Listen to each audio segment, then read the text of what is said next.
नमस्कार. आज आपण इयत्ता पहिली मंथन प्रज्ञाशोध परीक्षा यामधील इंग्रजी विषयाचा घटक 5वा वस्तू व चित्रांची नावे हा घटक पाहणार आहोत.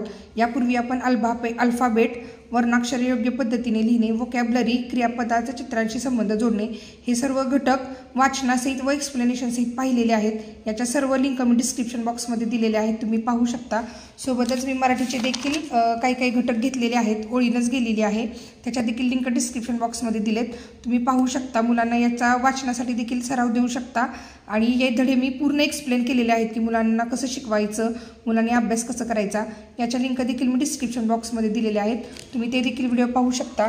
आज आपण पाहत आहोत वस्तू व चित्रांची नावे, इंग्रजीचा घटक 5वा इयत्ता पहिली मंथनचा. आता बघा याच्यामध्ये काय अपेक्षित आहे, मी यापूर्वी देखील सांगितलं की मुलांना भाग 1, भाग 2 व भाग 3 जे आपलं टेक्स्टबुक आहे त्याच्यामध्ये हे चित्र दिलेले आहेत व चित्रांचे नावं त्याच्या खाली दिलेली आहेत. पाठीमागच्या घटकात कुठे पाहिलं होतं बघा आपण, इथे हे बघा, हे चित्र आणि त्याची शब्दांची नावे अशी आपल्या पुस्तकांमध्ये सगळीकडे मिळून जातील. हे मुलांनी पहिल्यापासून 4 भागांमध्ये व्यवस्थित केलं तर हाच घटक कुठला 3 नंबरचा व्होकॅब्युलरी हा घटक प्लस त्याच्यासोबतच हा घटक मुलांना सोडवायला अतिशय सोपा जाणार आहे. याच्यासाठी सराव महत्त्वाचा आहे आणि वेळोवेळी हे चित्राच्या खाली असणारे शब्द वाचन आणि लेखनाचा जास्तीत जास्त मुलांनी सराव याच्यासाठी करणं अपेक्षित आहे. आता आपण प्रश्न पाहूयात. सोबतचे चित्र काय दर्शवते? सोबतचे चित्र आहे झाडाचं. झाडाला इंग्रजीत काय म्हणतात?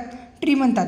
हा मुलांनी सराव केला असेल तर मुलांना हे जमणार आहे, सराव नसेल तर मुलांना हे नाही जमणार. त्यानंतर पुढील चित्र कोणत्या पक्षाचे आहे? तर कावळ्याचे आहे, पण कावळ्याला क्रो म्हणतात हे त्याच्यासाठी मुलांना माहीत पाहिजे आणि त्यांनी इथे देखील सूचना दिली बघा. इयत्ता पहिलीच्या विद्यार्थ्यांना वस्तूंची इंग्रजी नावाचे आकलन होणे आवश्यक आहे, तसेच इंग्रजी नावाची चित्रे ओळखता येणे आवश्यक आहे.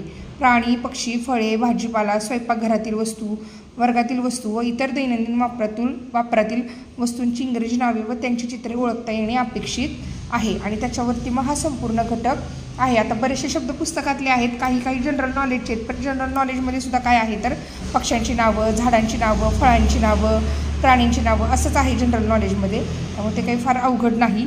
पुढचं बघूयात. सोबतच्या वस्तूला इंग्रजीत काय म्हणतात? हे पुस्तकात आहे टिफिन आणि तो शब्द पण आहे, चित्रही आपल्या पुस्तकात आहे टिफिन. सोबतचे चित्र कशाचं आहे हे देखील आपल्या पुस्तकामध्ये आहे.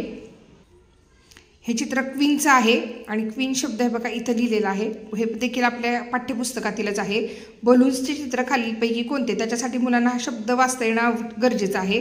बलून्स म्हणजे फुगे, फुग्यांचं चित्र इथं आहे. सोबतचे चित्र कोणत्या फळाचे आहे? ग्रेप्स, द्राक्षाचे चित्र आहे. ग्रेप्स कुठं लिहिलेलं आहे? इथं आहे.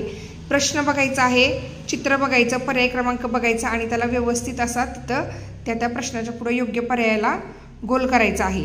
त्यानंतर पुढील चित्र कोणती वस्तू दर्शवते? सीझर. कुठं आहे सीझर? तर इथं. सीझर म्हणजे कात्री. पुढील चित्र कोणत्या प्राण्याचे आहे? पुढील चित्र आहे ऑक्साचं चित्र आहे बघा आणि हे मुलांना सांगता येणं गरजेचं आहे. मला वाटतं हे चित्र आपल्या पुस्तकात तर आहेतच, पण सोबत त्यांनी इथं सुद्धा दिलेली आहेत ह्याच पुस्तकामध्ये. एक मिनटं, हे बघा इथं क्वीन आहे, त्यानंतर ऑक्स पण आहे. आणखी कुठला प्रश्न होता आपल्याला? बलूनचा आहे बघा, बलून पण आहे. अशी सर्व चित्र निम्म्याच्या वर तर इथंच दिलेली आहेत आणि ही सर्व इथं थोडीच आहेत. आपल्या टेक्स्टबुकमध्ये भाग 1, 2, 3, 4 मध्ये भरपूर चित्र आहेत.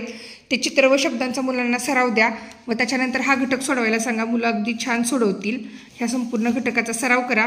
भेटूयात पुढील व्हिडिओमध्ये रायमिंग वर्ड्स घेऊन. त्याच्यामध्ये हे रायमिंग वर्ड्सचं वाचन, त्याचा सराव आणि हा घटक कसा सोडवायचा हे अगदी मी सोप्या पद्धती सांगणार आहे. तोपर्यंत ह्या घटकाचा सराव करत राहा.